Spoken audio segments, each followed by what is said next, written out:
Hey, this is Adam with the Productivity Academy, and today I want to talk to you about using the Best Self Journal and how you can set your goals and do your goal setting in there a little bit more effectively, and answering some of the common questions that people have and, overcoming the barrier of just getting started. So real quick, if you haven't yet and you want to stay up to date on new videos about apps, organization, process, all that good stuff, you can hit the subscribe button below.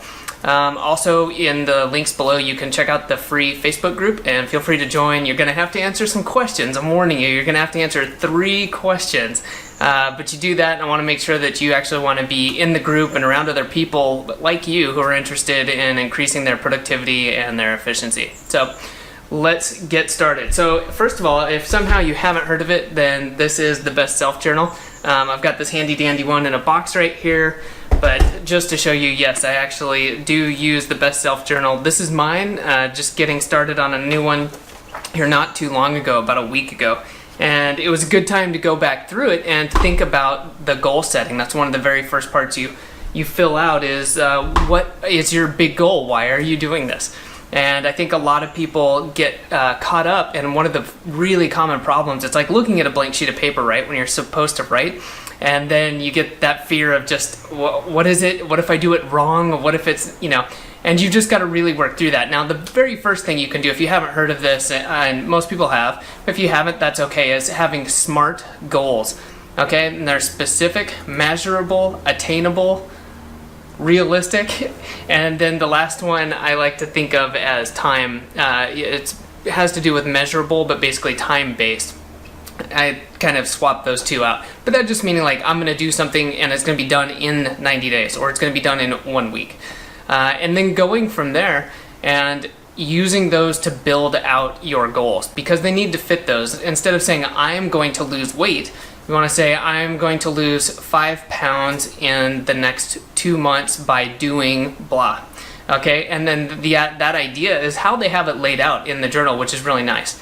And if you've seen some of my previous videos, I've made my own journals. I've taken bits and pieces from other journals, and honestly, when I came across the Best Self Journal, I just started using it.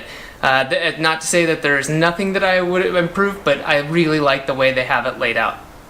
So let's go back to you're opening up your Best Self Journal and you want to start setting your goals.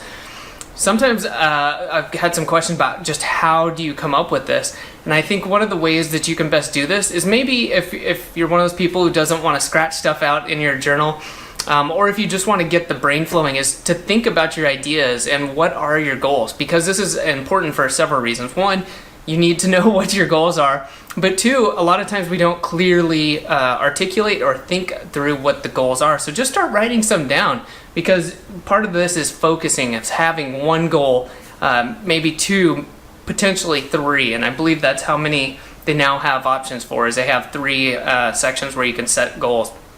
And the reason for that is you don't want to have 10 goals. If you have 10 big goals, then chances are you're not going to achieve many of them and you're going to be spread really thin. So again, start dumping your ideas down. What is it? Are you really working to either grow your business? And if so, what kind of metrics are you looking at? What specifically are you growing? Are you growing revenue? Are you trying to grow profit? Why are you doing these things? And then how? Is it realistic? I want to make $100,000 in the next 3 months. For some people that may be very doable with their business. For others, it may be better to start with 1,000 and start building that.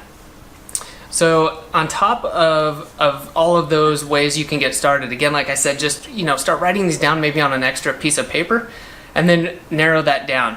And once you've got that, just go in and start writing. And again, I know some people don't like crossing things out in their notebook, but I think if you spend the time and you don't just rush through this, it'll be just fine. Put in what is your biggest goal. Why is this important to you? And as you go through, you have a chance to break these out that they already have laid out for you. An example being, you set your big goal. Why is it important to you? And then you start breaking it down. Well, there's 3 big milestones for each, or that's what they have in there for each goal. And then you take that goal and you break it down, you take the goal, break it down into milestones, then you break those down into action tasks. So basically what you're doing at each point is just making it into more specific, more actionable things, instead of a goal being, here's the thing I want to do, in a timeline and in a specific manner, but then breaking it down, saying, well, if I wanted to lose 5 pounds in 2 months, because I want to be lighter for an upcoming race or something, then one of your milestones might be I need to lose 3 pounds in 30 days. And if I hit that, then I'll be on a good pace to hit 5 pounds in 2 months. Okay, well then, what's one of the actual ways you're going to do that in 30 days? Okay, well, starting today, I'm going to have a fruit smoothie every morning instead of, going out to eat. And I'm going to change my afternoon snack from a candy bar to an apple and a handful of almonds. That type of a thing, and getting really specific so that all those little things add up and give you the chance to achieve your goal. So hopefully this is helpful. I know myself, I sometimes can't stand looking at a blank page, or you think, what if I do this wrong? But again, a lot of this is just taking action. And once you get in the habit of setting these types of goals, you'll be able to more clearly even think through them. You won't have to sometimes do these exercises. You'll just get in the habit of thinking about things this way and say, okay, this is the goal, and if I need this, I want to do it in that amount of time with, and it just all starts to kind of cascade from there. If you have any questions or comments, please leave it below and be happy to respond. And thanks for watching.